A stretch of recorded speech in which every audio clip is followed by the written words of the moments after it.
So, can you describe sort of the living environment in the quarters and things like that before we get up in the air? We had two hooches, which were basically two long, narrow buildings. Each one had, each building maybe had 20 bedrooms, two people to a room. There was an area in the middle of each. Uh, the one I lived in happened to be the hooch bar. So I was right next to the bar, which was very nice. Uh, uh, the other one had a recreational area in it.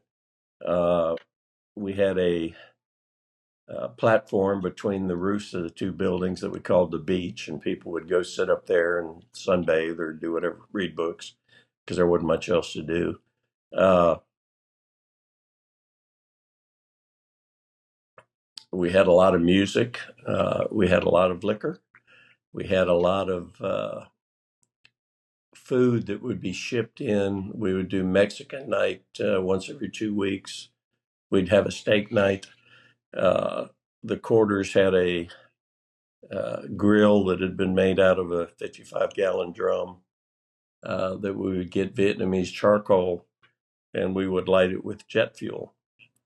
The lighting was always a significant event. Somebody would get picked to do it.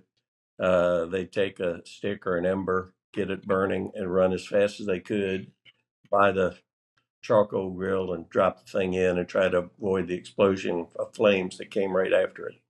Nobody was ever hurt badly.